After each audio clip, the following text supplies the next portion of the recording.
사도행전 12장 함께 봉독합니다. 신약 207페이지 사도행전 12장의 말씀입니다.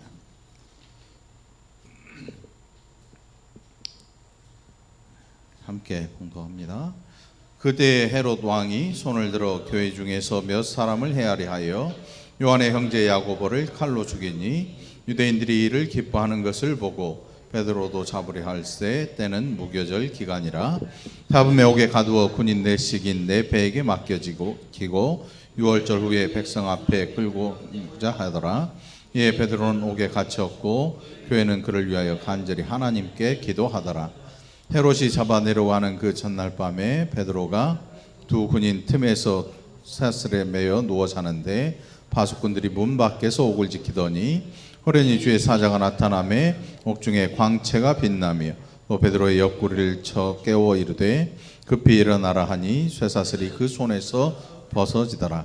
천사가 이르되 띠를 띠고 신을 신으라 하거늘 베드로가 그대로 하니 천사가 또 이르되 겉옷을 입고 따라오라 한데 와서 따라갈새 천사가 하는 것이 생시인 줄 알지 못하고 환상을 보는가 하니라. 이에 첫째와 둘째 파수를 지나 시내로 통한 쇠문에 이르니 문이 저절로 열리는지라. 나와서 한 거리를 지나매 천사가 곧 떠나더라. 이에 베드로가 정신이 들어 이르되 내가 이제야 참으로 주께 해서 그의 천사를 보내어 나를 헤롯의 손과 유대 백성의 모든 기대에서 벗어나게 하신 줄 알겠노라 하여 깨닫고 마가라 하는 요한의 어머니 마리아의 집에 가니 여러 사람이 거기 모여 기도하고 있더라. 아이가 영접하러 나왔다가 베드로의 음성인 줄 알고 기뻐하여 문을 미처 열지 못하고 달려들어가 말하되 베드로가 대문 밖에 섰더라 하니 그들이 말하되 내가 미쳤다 하나 여자아이는 힘써 말하되 참말이라 하니 그들이 말하되 그러면 그의 천사라 하더라. 베드로가 문 두드리기를 그치지 아니하니 그들이 문을 열어 베드로를 보고 놀라는지라. 베드로가 그들에게 손짓하여 조용하게 하고 주께서 자기를 이끌어 옥에서 나오게 하던 일을 말하고 또 야고보와 형제들에게 이 말을 전하라 하고 떠나 다른 곳으로 가니라. 나리샘의 군인들은 베드로가 어떻게 되었는지 알지 못하여 적지 않게 소동하니 헤롯이 그를 찾아도 보지 못하매 파수꾼들을 신문하고 죽이라 명하니라. 헤롯이 유대를 떠나 가이사랴로 내려가서 머무르니라. 두로와 시돈 사람들을 대단히 노여워하니 그들의 지방에서 먹는 까닭에 한 마음으로 그에게 나와 왕의 침소 맡은 신하 블라스도를 설득하여 화목하기를 청한지라. 헤롯이 나를 택하여 왕복을 입고 단상에 앉아 백성에게 연설하니 백성들이 크게 부르되 이것은 신의 소리요 바람의 소리가 아니라 하거늘 헤롯이 영광을 하나님께로 돌리지 아니하므로 주의 사자가 곧 친히 벌레에게 먹혀 죽으니라. 하나님의 말씀은 흥왕하여 더하더라. 바나바와 사울이 부조하는 일을 마치고 마가라 하는 요한을 데리고 예루살렘에서 돌아오니라. 아멘. 네, 이 시간에도 하나님 주신 귀한 은혜 저와 여러분이 함께 누리게 되기를 간절히 축원합니다. 복음이 힘을 얻어서 전파되고 있습니다. 그 가운데 이미 핍박이 시작되었죠. 스데반 집사님이 돌에 맞아서 율법의 신성 모독의 죄로 율법에 의해서 돌에 맞아서 죽는 그 자리에 사울이 함께했고 그 증인이 되었고 그 일 이후에 하나님께서 사울을 부르시고 사울이 바나바를 만나고 이제 더 전도의 힘을 얻게 되는 일이 생깁니다. 그 가운데 이제 헤롯 왕이 손을 들어 교회 중에서 몇 사람을 헤아려 요한의 형제 야고보를 칼로 죽였다. 아마 정치적인 목적으로 가지고 이런 일을 행했던 것 같고 또 사실 유대교에서 핍박을 하면 했지 이 왕까지 나서서 핍박할 일은 아니거든요. 왕이 뭐 유대교의 사람도 아닐 거고. 그런데 아마 로마 황제에게 반역한다는 그런 생각을 가지고 핍박을 했던 것 같아요. 그래서 이 유대인의 왕이라고 불리우는 예수님, 그러니까 로마 황제가 있는데 유대에 또 왕이 있냐? 이 로마에 반역하는 그런 생각을 가졌든지 아니면 어떤 정치적인 목적을 가지고 요한의 형제 야고보를 칼로 죽였다. 여기 사도 요한 일컫죠. 우리가 보면 예수님 당시에 세베대의 아들들의 어머니 야고보, 요한, 예수님 앞에 와서 그 엄마가 와서 청탁을 넣잖아요. 예수님, 당신 나라가 이 땅에 임하시면 우리 아들 둘을 하나는 우편에 하나는 좌편에 좀 앉게 해주십시오. 이렇게 치맛바람이 그때부터 불었던 치맛바람이 야고보, 요한의 엄마가 굉장히 치맛바람이 셌나 봐요. 그리고 이 야고보, 요한을 예수님께서 보아너게라고 부르세요. 보아너게, 우레의 아들. 성질 되게 급했나 봐. 내가 아는 어떤 고모 장로님, 박모 장로님도 한성질 하지. 한성질 하는 사람들만 희한하게 장로님들. 우리 교회 얘기는 아니니까. 그러니까 우리 교회는 내가 알기로 그렇게 성질 급한 사람들이 없는데 아무튼 그래. 한성질들을 해가지고 예수님께서 사도 요한과 야고보를 부를 때 보아너게라는 우레의 아들이라는 이름을 줘요. 어떤 곳에서 예수님을 이렇게 하려고 하니까 예수님, 우리가 자 하늘에 번개를 내려가지고 이것들 혼 좀 내줄까요? 이런 일 때문에 보아너게라는 이름을 별명을 붙이신 것 같아요. 네, 아무튼 사도 요한의 형제 야고보가 칼에 죽임을 당하고 순교를 당한 거죠. 그래서 유대인들이 이 일을 기뻐했다. 그러니까 이 유대교의 사람들로서 새롭게 예수교 그리스도인이라 불리우는 이 사람들이 흥왕해가지고 이 초기 복음은 정말 놀랍도록 번져갔어요. 놀랍게 번져요. 여러분, 이 산불 나는 거 보셨죠? 산불. 이게 산불이라는 게 천천히 이렇게 타들어가는 게 아니에요. 열이 얼마나 뜨거운지 막 이 함석 지붕 같은 거 녹아 내리잖아요. 그냥 차 같은 거 다 타버리고, 이 옆에 불이 직접 닿지 않아도 그 열기가 얼마나 뜨거운지 그냥 불이 붙어버리는 거예요. 그래서 우리 강원도에 그 한복규 목사님 있잖아요. 우리 도계 성산교회에서 기도하잖아요. 거기 목사님이 이렇게 보니까 그 뭐 하는데 봉사를 또 나갔나 봐. 불이 나게. 불이 그런 물을 처음 봤대. 토끼처럼, 토끼도 그 정도는 아니겠지. 막 불이 살아서 튄대. 튀어. 이산 저산으로. 열이 너무 세니까, 그러니까 불이 산에서 대포 쏘는 것처럼 이렇게 날아간대. 다음 산으로. 그래서 불이 옮겨 붙으니까 끌 수가 없는 거야. 우리 생각에는 불이 차례대로 타가지고 이렇게 가는 게 아니에요. 이게 뛰어넘는 거예요. 뛰어넘는 거예요. 초기 복음이 얼마나 생명력이 강했냐면, 나중에 로마에까지 그 사도 바울이 가잖아요. 그리고 복음이 계속 전해진단 말이에요. 로마에서도 잡아 죽이고 막 기독교인들을 얼마나 심하게 죽였냐면, 그 줄에 묶어가지고 배에서 바닷속에 이렇게 줄을 묶어서 거꾸로 박아. 물에다 낚시하는 것처럼 지렁이 껴가지고 넣어놓은 것처럼 그렇게 잡아 죽여. 그러니까 그 처참함과 고통은 말로 할 수가 없는 이 핍박을 했어요. 히브리서 11장인가 12장에 보면 이 우리 앞에 있던 믿음의 선배들이 어떤 고통을 당했냐면 톱으로 썰었어요. 칼로 찍어 쪼개고 짐승의 먹이로 주고 산채로 주고 먹이로 주고 사지를 묶어서 찢어. 그러니까 이루 말할 수 없는 핍박을 가했어요. 그런데 그런 핍박을 가하면 가할수록 예수 믿는 사람이 점점 늘어나는 거예요. 점점 늘어나는 거예요. 이게 초대교회 때 복음이 얼마나 생명력 있게 퍼졌는가. 마치 끌 수 없는 들불처럼 산불처럼 막 퍼져나갔어요. 그래 결국 로마에서 기독교를 공인해 이제 국교로 삼기로 결정을 해요. 물론 그 뒤에는요 아주 이 노련한 정치적인 목적도 숨어 있는데, 그러다 보니까 나중에 이 기독교가 어떻게 되냐면 타락을 하기 시작해.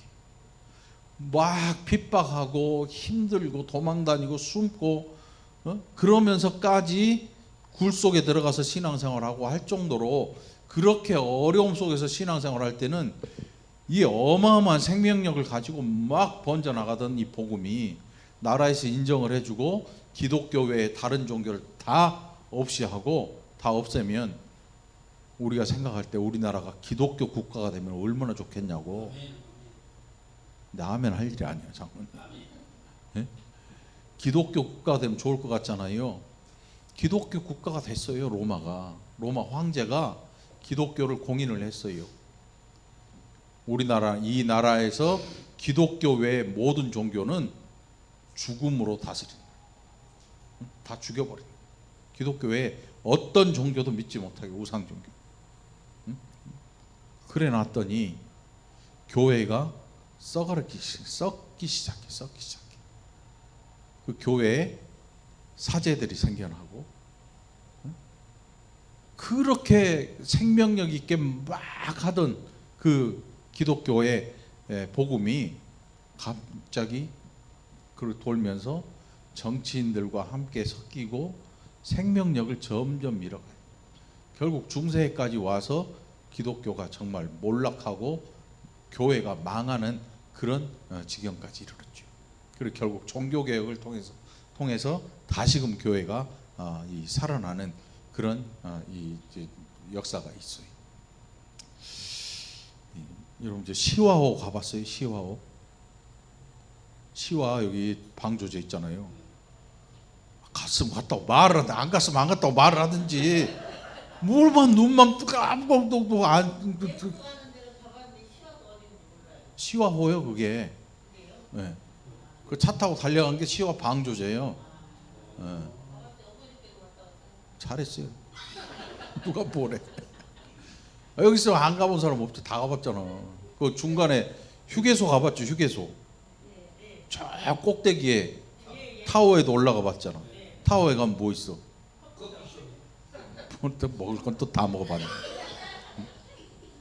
그런데 시화호가 지금은 그래도 낫잖아요. 처음에 물을 딱 가둬놨는데 이게 썩기 시작해요. 처음에 썩었어요. 그 규모가 어마어마해요. 어마어마한 규모로의 물을 가둬놓고 방조제를 딱 이제 완성하고 수문으로 딱 차단을 시키니까 썩기 시작하는데 사람의 힘으로 복구가 안 돼. 이 가운데는 그나마 깊은 데는. 그런데 저쪽 테두리 쪽 오이도에서 좌회전 해가지고 요 테두리 이렇게 가면 그 시화호 끝자락이 이렇게 나오거든요. 거기에 이 물고기가 떼죽음 당해서 떠올라요. 녹조가 생기는 거예요. 물이 들락날락하고 해야 되는데 바닷물이 들어왔다가 또 그 이 물이 섞이고 또 나가고 해야 산소가 공급이 되는데 그게 안 되니까 썩기 시작합니다. 로마에서 기독교가 공인되면서 그런 일이 생긴 거예요. 우리나라 기독교 국가가 되면 얼마나 좋겠어요. 막 어떤 분들은 그렇게 기도를 하더라고. 그런데 기독교는 그렇게 해서 생명력이 생기는 게 아니에요. 이 기독교라고 하는 이 교회라고 하는 이 공동체, 성령의 공동체의 이 생명력은 어디서 오냐면 모였다 흩어지면서 복음을 전하는데 생명력을 가져요. 그런데 나라를 갖다가 기독교로 만들어 놓으니까 전할 필요가 없잖아요. 그러면서 사람들이 생명력을 잃어가기 시작해요. 요즘은 전도 함부로 잘못하면 개망신당해요. 전도지 꽂아놓고 막 이런 거 못해 잘. 벌금 물고 욕 먹고. 물론 그래도 하는 데 있더라고. 하는 교회들이 있어. 근데 그거는 사실은 전도라기보다는 상업적인 홍보하는 거지. 전도가 아니지. 전도는 원래 뭐냐면 내가 믿는 예수를 다른 사람에게 그대로 소개시켜 주는 거예요. 이게 전도예요. 내가 알고 있는 예수님을 그대로 전해주는 거거든요. 바울이 하고 다녔던, 베드로가 했던, 사도들이 전했던. 그 다른 거 없어요. 예수는 뭐예요? 그리스도라. 예수는 그리스도. 예수는 그리스도다. 예수는 메시아다. 예수는 구원자이시다. 이게 이 가장 간단한 복음이거든요. 막 우리처럼 성경 구절 뭐 몇 장 몇 절을 쫙 해가지고 사람을 설득하는 내용이 아니고, 초기 기독교의 복음은 단순했어요. 주는 그리스도라 가르치기를 시작한 거예요. 이게 초기의 복음이에요. 아무것도 없었어요. 거기다 막 간증 껴넣고 예화 집어넣고 이런 거 없었어요. 그 전도지 어떤 거 보면 이게 믿거나 말거나 이야기들이 엄청 많아. 확인도 안 되는 미확인 막 이 얘기들을 막 써가지고 그런 거 엄청 많아. 근데 그런 거 하면 안 돼. 이제 초기 기독교의 복음 내용은 주는 그리스도시요 살아계신 하나님의 아들이십니다. 주는 그리스도시입니다. 예수는 그리스도십니다. 이게 다였어요. 메시아, 구원자 예수, 이거였거든요. 그때는 막 생명력이 있어서 죽여도 믿어, 죽으면서도 포기를 안 해. 이게 복음이었어요. 이 복음의 힘이었고 이 생명력이었거든요. 바로 그 이제 핍박의 시작이 핍박의 시작이죠. 이미 예수님 때부터 사람들이 핍박을 했어요. 예수님을 핍박했잖아요. 예수님을 잡아 죽이기까지 했잖아요. 이미 메시아를 죽이셨잖아요. 그래서 이 헤롯이 야고보를 죽였어요. 그 유대인들이 엄청 좋아하는 거야. 유대인들 중에 이 정치적으로 좀 사회적으로 우위에 있는 사람들, 사회를 이끌어가는 리더들, 이런 사람들이 엄청 좋아하는 거야. 그러니까 헤롯이 신이 났겠지요. 아, 요것들 말 잘 듣겠네. 당연히 핍박도 하죠.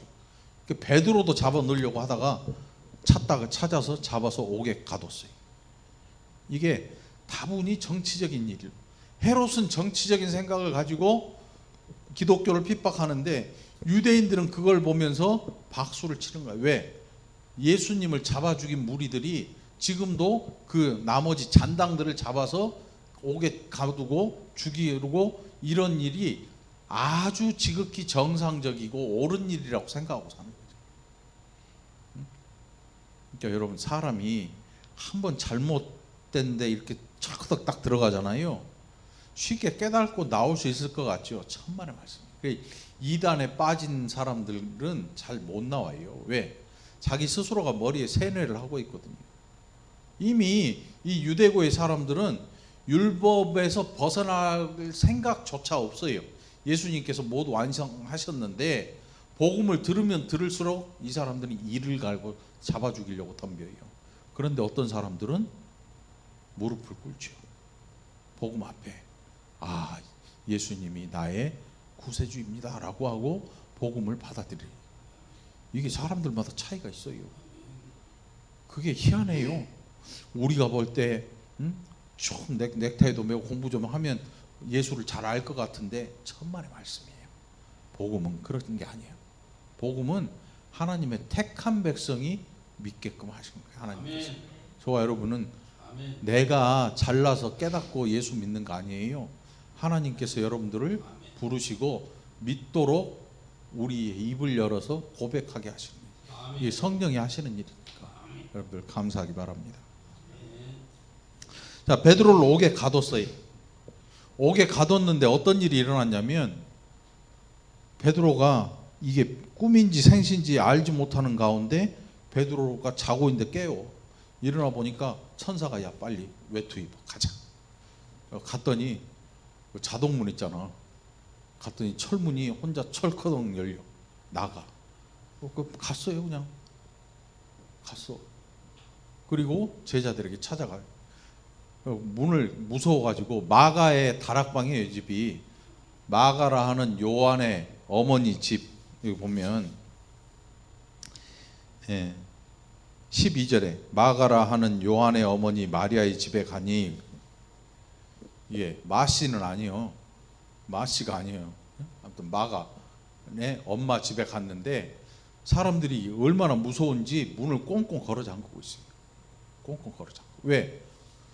교회 다닌 사람 잡아서, 예수 믿는 사람 잡아서 옥에 가두고 야고보는 죽임을 당하고 이 소식을 들었으니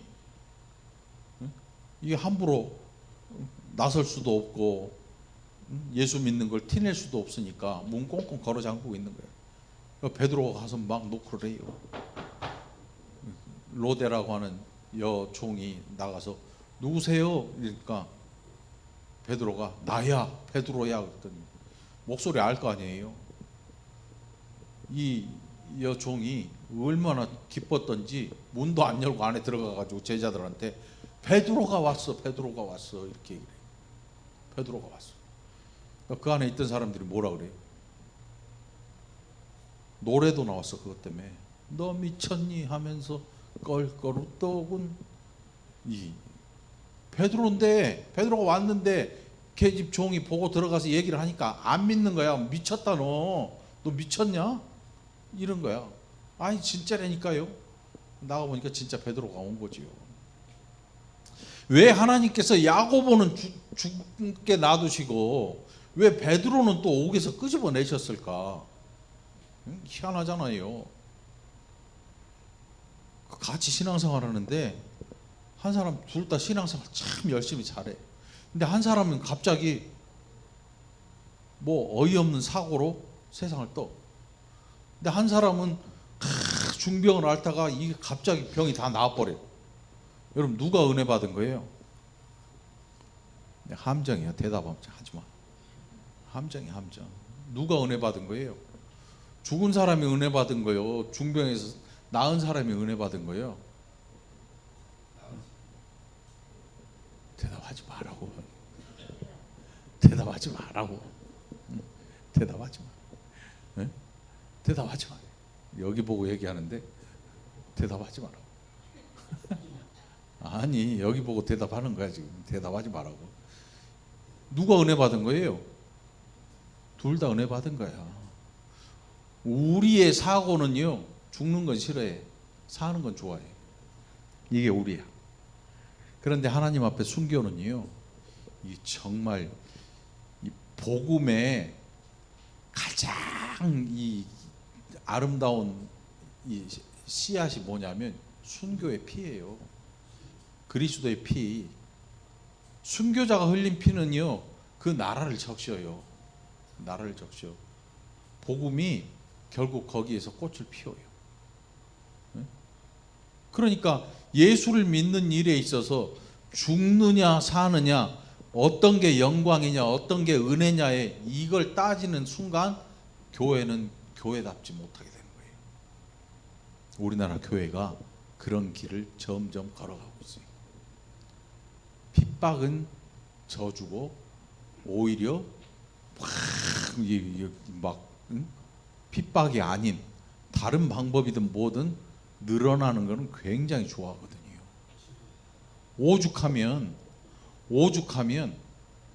성공적 목회 해가지고 내용을 이렇게 들여다보니까 부흥하는 것, 사람이 많아지고 교회가 커지는 것, 이거를 성공이라고 해요. 그러면 이런 개념하에서 우리 예수님은요 완전 실패자요, 패배자예요. 왜냐하면 제자들 가운데 한 명은 그 스승을 팔아먹은 그런 존재였거든요.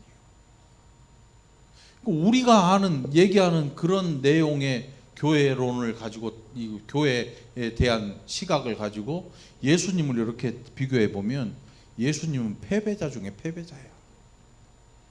교인이라고 원 12명에서 한 명은 팔아먹어버리고 여자들 몇 명하고 딱 우리 교회 숫자만 한 것 같아. 완전 패배자예요. 예수님은 보잘것없어요. 보잘것없어. 그러니까 우리의 사고를 이제 바꿀 필요가 있어요. 어떻게? 신앙생활 하면서 죽고 사는 것은 이거는 은혜냐 저주냐의 문제가 아니에요. 은혜냐 저주냐의 문제가 아니야.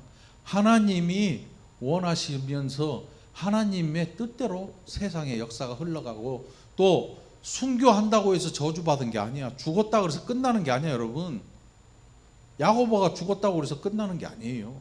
하나님께서 그 피로 더 큰 열매를 기대하시고 맺혀가시는 거예요.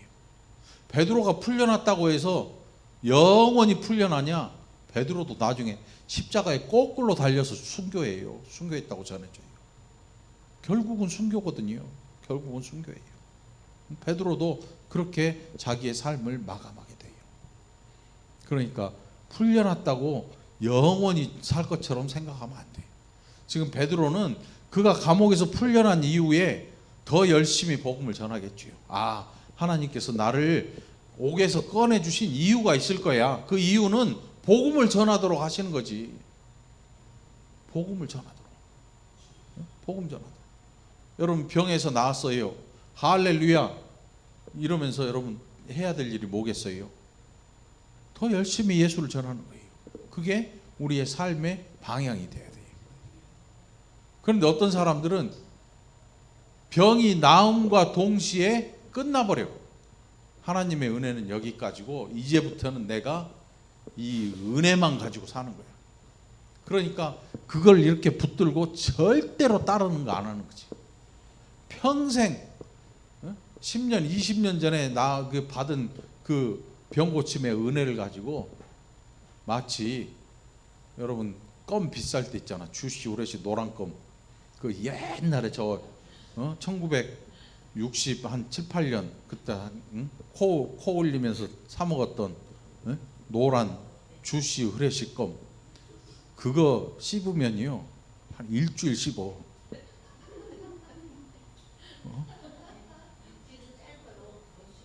그렇지. 책상 밑에 붙여놨다가 그 남의 붙여놓은 거 뜯어먹은 사람도 알아 내가. 권금자 권사님 씹다가 붙여놓은 거를 자기 건 줄 알고 뜯어먹은 이용호 권사님도 있으니까. 건강했으니까 다행이지. 코로나 걸려가지고 코로나 걸린 거 씹었으면 또 어쩔 뻔 봤어.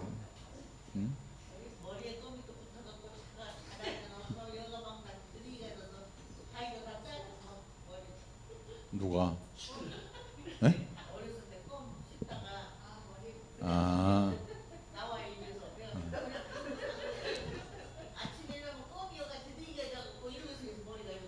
아, 맞아. 그래서 고장놈하고 결혼한 거지. 껌이 붙어가지고 끈적대가지고 고장놈하고 결혼한다 봐.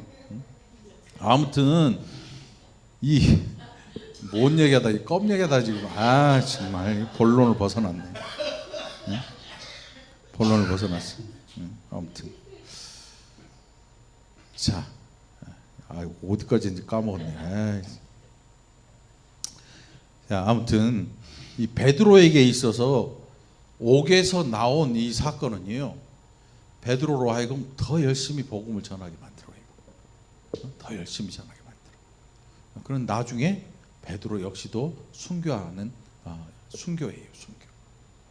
순교는 예수 믿다가 여러분 고난당하고 핍박당하는 거 창피한 일 아니에요. 창피한 일 아니에요. 예수 믿다가 사업 망했어요. 예수 잘 믿다가 사업 망했어. 창피해요, 안 창피해요? 대답 못 하겠죠. 하나님의 은혜 의심하지 마세요. 예수 잘 믿는 거 그거면 돼요. 사업이 잘 되고 못 되고는 그거 상관없어요. 망할 수도 있어요. 왜? 세상에는요 열심히 밤잠 안 자고 사업하는 사람들도 망해요. 코로나 같은 이런 시절에 안 망하는 사람이 누가 있어요? 너도 망하고 나도 망하고 다 망해요. 막 이자 2배 3배 오르는데 그거 어떻게 감당해? 망할 수밖에 없어요. 인건비 막 치솟지요. 지금 시내에 가보면 사람이 없어요. 밤에 한 8시 되니까 가게들이 다 문을 닫더라고. 손님도 없고 밤늦게까지 인건비 주면서 장사해도 남질 않으니까 다 문 닫고 들어가. 그냥 주인이 직접 하는 데만 간신히 문 열고 배달만 해. 사람 안 받아 오는 사람. 그러니까 너도 망하고 나도 망할 수 있어요. 또 어떤 사람은 그 와중에 또 잘 될 수도 있고, 또 어떤 사람은 그 와중에 망할 수도 있고 힘들 수도 있고 여러 가지 모습 가질 수도 있어요. 그런데 우리에게 변치 말아야 될 모습은 뭐냐면 예수 잘 믿는 것, 그거는 변하면 안 되는 거예요. 만일 잘 되기 때문에 예수를 잘 믿고 못 돼서 예수를 안 믿는다면 그건 믿음이 아니에요. 믿음이 아니야. 아주 세속적인 거지. 네? 여러분들 다른 거 다 필요 없고요. 주는 그리스도시라. 예수는 그리스도라. 이거 하나만 기억하십시오. 그리고 제대로 신앙생활 하시기 바랍니다. 비교하지 않게 되길 바라요. 네 인생하고 내 인생하고 달라요. 어차피 태어난 것도 다르고 자라나온 이 과정도 다르고 생각하는 것도 다르고 많이 달라요. 많이 달라요. 그래서 교회가 제일 하나 되기 힘든 자리가 어디야? 교회. 전국 팔도에서 다 모이잖아. 어디? 연천. 경기도? 경기도. 가운데 옆이죠. 조금만 가면 철원 아니? 철원. 쌀이 맛있지. 뭐 교회는요 팔도에서 다 모여요. 전국 팔도에서 다 모이면 우리나라 같은 경우는 정치적 성향도 다 달라요. 응? 정치 성향 달라요. 같아요. 달라요. 어떤 데 보면 뻘겋고 어떤 데 보면 노랗고 막 그러잖아요. 그거 가지고 싸우면 안 돼. 교회는 그런 걸로 우리가 예수 믿는 거 아니거든요. 그런 걸 조장하는 사람들이 나쁜 거야. 교인들을 그렇게 이용하는 거야. 그런 걸로 교회 안에서 시비가 붙으면 안 돼. 우리의 할 일은 오직 예수밖에 없어요. 그러니까 야고보의 죽음도 베드로의 이 감옥에서의 나온 이 사건도 모두 다 하나님 앞에 영광을 돌릴 일인 거예요. 우리 생각대로 살지 마. 우리 생각은 죽는 거 싫고 감옥에서 나가는 건 할렐루야지. 그런 사고를 버려야 돼. 성경을 그래서 잘 봐야 돼. 예수를 잘 믿으면 사업하다 망할 수도 있고, 안 되다가 흥할 수도 있고, 병들어 죽을 수도 있고, 병들었다 나을 수도 있고, 그런데 상관없어요. 모두 다 하나님 앞에 영광을 돌리는 거예요. 영광 돌릴 수 있습니까? 영광 돌리시기 바랍니다. 자, 그걸 보고 이제 이 헤롯 안티바스야, 안티바스. 헤롯 이 유대 지역을 맡은, 또 유대 지역뿐만 아니라 그 근동을 이 감독하는 로마 황제의 명을 받아서 거기를 받아가지고 관리하는 이 헤롯이 아마 연설을 기가 막히게 했던가 봐요. 언변이 좋았나 봐. 웅변술에 뛰어났던지. 그 당시에는 뭐 웅변술을 따로 돈 주고 배울 정도니까 뭐 철학자들도 많고 막 그랬으니까. 근데 그때 시돈 사람들, 두로와 시돈 사람들, 그 사람들이 이 헤롯 옆에 바짝 붙어 있는 침소 맡은 신하니까 맘만 먹으면 왕 죽여버릴 수도 있는 최측근이에요. 최측근. 그 사람 이름이 블라스도래. 그 사람을 설득해서 뭔가 일이 있었나 봐요. 화목하기를 청해서 로마 황제의 생일 축하 파티를 하면서 축하 연설을 해요. 헤롯이 여기서 왕옷을 입고 이제 단상에 앉아서 백성에게 연설을 했어요. 21절에 보니까 22절에 백성들이 뭐라고 하냐면 이것은 신의 소리요 사람의 소리가 아니다. 아부하는 거지. 아부하는. 그런데 당시 로마 황제는요 살아있는 신으로 추앙을 받아요. 살아있는 신. 옛날 고대 이집트도 그랬지요. 파라오가 뭐예요? 태양신의 아들이잖아요. 살아있는 신이에요. 살아있는 신. 고대 왕들은 거의 신과 동급인 경우가 많아요. 신의 아들이든지 뭐 이런 식으로 해서 자신을 신격화시켜요. 근데 지금 이 헤롯에게 사람들이 어마어마한 이 막 군중들이 열광을 했던 것 같아. 이 웅변술에. 그러면서 이건 정말 영화에 보면 그런 거 있었잖아. 치 한번 이것은 입에서 나는 소리가 아니에요. 이거는 주먹에서 나는 바람 소리. 치치치. 여러분 그 영화 봤죠? 그 영화 제목이 뭐였지?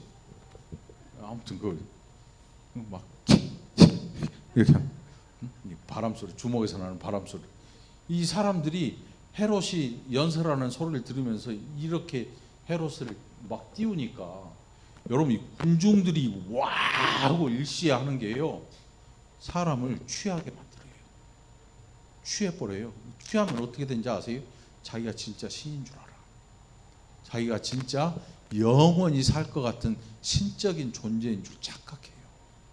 그래서 어떤 일이 일어났냐면 바로 23절에 보니까 헤롯이 영광을 하나님께로 돌리지 아니하므로 주의 사자가 곧 친히 벌레에게 먹혀 죽었다. 이 아마 죽었을 때 몸속에서 벌레가 기어 나왔던지 아마 벌레에 먹혀 죽었다 이렇게 기록된 걸 볼 때 죽었을 때 분명히 벌레들이 그 몸에 있었던 것 같아요. 안에서 나왔던지 막 영화 보면 뭐 구더기가 안에서 막 쏟아져 나오잖아요. 뭐 그런 일이 있었든지 어쨌든지 알 수는 없지만 하나님께서 그를 치셨다 이렇게 기록을 하고 있어요. 그가 죽을 일을 찾아서 한 거죠. 예수님의 제자 잡아 죽이고 그것도 성이 안 차니까 베드로 잡아 죽이려고 감옥에 가다 놓고 6월절 지나면 바로 시행하려고 그거 하고 있었잖아요. 이 헤롯의 죽음으로 말미암아 복음이 급속도로 번져요. 더 빨리 번져요. 왜? 핍박하던 그 가장 힘센 사람이 죽었으니까 그 틈새에 복음이 더 빨리 번지는 거죠. 엄청난 속도. 막을 수가 없는 거예요. 그렇게 사람이 막을 수 없는 그 복음이 어디까지 왔냐면 우리나라에까지 왔어요. 여러분 선교사들이 배를 타고 이 땅에 발을 딛고 목숨을 걸고 와서 전한 복음이 오늘 저와 여러분에게 이른 거예요. 이 복음의 생명력이 무섭도록 끈질기죠. 즐긴 거죠. 즐겨. 죽이는데도 불구하고 번져요. 죽이는데도 번지는 거예요. 저와 여러분이 믿는 이 복음은요 그냥 우리의 머리를 지식을 설득해 가지고 논리적으로 이건 이래서 이렇게 쓰니까 너 믿어라 이렇게 해서 믿는 사람이 어디 있어요 세상에. 알지도 못하는 사이에 입에서 아멘이 나올 수밖에 없는데 여러분 예수 믿을 때 그 상황 우리 기억도 못해요. 내가 어떻게 예수를 믿겠다고 고백을 했는지 아무리 돌아서서 생각해 봐도 그걸 누가 나한테 강요한 사람도 없고 그걸 설득해 준 사람도 없어요. 우리 엄마가 예수 믿고 저 손잡고 교회 다녔는데 언제 내가 예수의 사람이 되었는지 기억도 안 나. 어렸을 적에 예수의 사람이 됐는지 예수를 믿게 됐는지 아니면 나이가 들어서 청년이 되어서 예수를 믿게 되었는지 알 수가 없어. 그런데 예수 그리스도께서 내 안에 계시는 거지. 여러분 안에 계셔요. 잘 믿으시기 바래요. 자, 바나바 하나님의 말씀은 흥왕하여 더하더라 그랬어요. 사람의 힘으로 하나님의 하시는 일을 막을 수 있느냐? 천만의 말씀이에요. 예수 잡아 죽이면 모든 게 끝날 줄 알았는데 부활하셨어요. 승천하셨어요. 그리고 성령을 보내셨어요. 예수님이 행하시며 다니시던 그때보다 더 많은 사람들에게 성령이 임하셨어요. 성령 강림 이 사건 이후로 사람은 이제 막을 길이 없어요. 예수님은 사람 눈에 보이니까 잡아 죽였는데 부활하시고 승천하신 이후에 성령 오순절 성령 강림 이후에 모든 이 복음이 전해져 가는 이거는 눈으로 볼 수 있는 일이 아니야. 마음에서 마음으로 전해지고 입에서 입으로 전해진 복음이 지식의 복음이 아닌 심령의 복음이 되어서 사람을 하나님의 말씀이 살아서 운동력이 있어서 영과 혼과 골수를 찔러 쪼개기까지 하는 그 말씀이 우리에게 들어와서 우리를 변화시키기 시작한 거거든요. 여러분이 놀라운 은혜의 복음을 잘 간직하고 믿게 되기를 간절히 바랍니다. 그리고 증거하시길 바랍니다. 자, 바나바와 사울이 부조하는 일을 마치고 마가라는 요한을 데리고 예루살렘에서 돌아오니라. 이제는 성전이 있던 예루살렘 중심의 그런 복음이 아니에요. 이제는 성령을 모신, 성령께서 임하신 한 사람 한 사람 성도들을 중심으로 하나님께서 복음이 퍼지도록 하시는 거예요. 10명이 퍼져나가면 10나라의 복음이 퍼져 들어가는 거예요. 엄청난 힘이에요. 그 복음이 오늘 저와 여러분에게 임한 복음이에요. 그러니까 복음은 누구한테 받았다고요? 네? 그렇죠. 똑똑한 사람한테 결혼을 잘했네. 시집 하나는 잘 갔어. 머리에 껌 붙어서 그러지. 껌만 안 붙었으면 시집은 잘 갔네. 그래서 껌이 붙었나?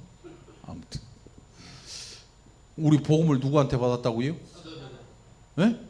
목사한테? 누구한테? 뭐라는 거야? 마스크를 쓰니까 안 들려. 사도들. 우리의 복음을 어떤 복음이라 하냐면 사도들의 복음이에요. 사도들의 복음. 왜? 예수님으로부터 사도들이 들은 그 예수님의 가르침을 사도들이 그대로 전한 거예요. 사도들의 전한 그리스도의 말씀이거든요. 그래서 우리가 받은 복음을 다른 말로 하면 그리스도의 사도들의 복음이다. 사도들이 전한 것을 우리가 받고 들은 것을 너희에게 그대로 전한다. 이렇게 얘기하잖아요. 사도들의 복음을 가지고 있는 거죠. 복음을 어디서 들으셨나요? 그런데 우리 전도사님이 저한테 전해줬어요. 우리 옆집 사는 권사님이 전해줬어요. 그거는 복음을 잘 알지 못해. 못해서 알지 못하니까 그렇게 얘기하는 거지. 실상은 사도들의 복음을 우리가 가지고 있는 거예요. 이 사도들의 복음 외에 다른 모든 복음은 다 거짓이에요. 다 가짜 복음이에요. 다 가짜예요. 그러니까 여러분 자부심을 가지기 바래요. 이 복음은 오다가 변조되고 막 이런 짝퉁이 아니야. 여러분 여자들 가방 들고 딱 교회 문 들어오면 사람들이 한눈에 스캔해 버리지. 딱 보고 짝퉁 아니면 진퉁 딱 감정 평가가 나온단 말이지. 우리 복음은요 짝퉁 복음이 아니에요. 짝퉁은 어디 있냐면 저기 로마 교회 짝퉁이야. 왜? 거기는 섞였잖아. 필리핀이나 브라질의 복음 거기 있는 교회들이 여기서 선교사님들이 가지고 간 복음은 이게 진퉁인데 거기에 브라질에서 섞여버린 그 토속 종교들하고 섞여버린 복음들이 있어요. 다 짝퉁이야. 막 온갖 잡신들하고 다 섞어버렸어요. 여신 모양을 한 막 뭘 별 희한한 걸 다 끌고 나오죠. 그런데 우리나라에도 있어요.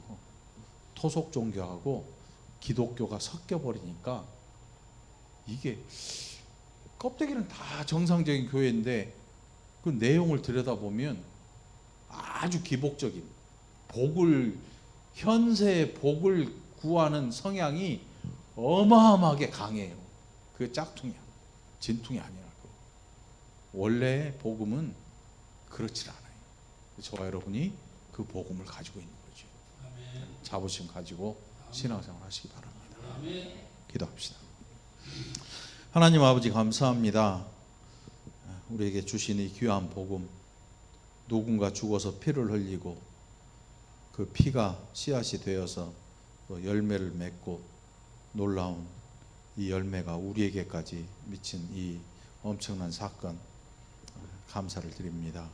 우리에게 주신 이 귀한 믿음 잘 또 간직하고 잘 증거하여서 하나님 앞에 영광을 돌리는 은혜의 사람들 되게 해 주시옵소서. 우리 사는 일생토록 이 복음 놓치지 않고 이 복음 변하지 않고 또 하나님 앞에 영광 돌리게 인도해 주옵소서. 감사드렸고 예수님 이름으로 간절히 기도합나이다. 아멘.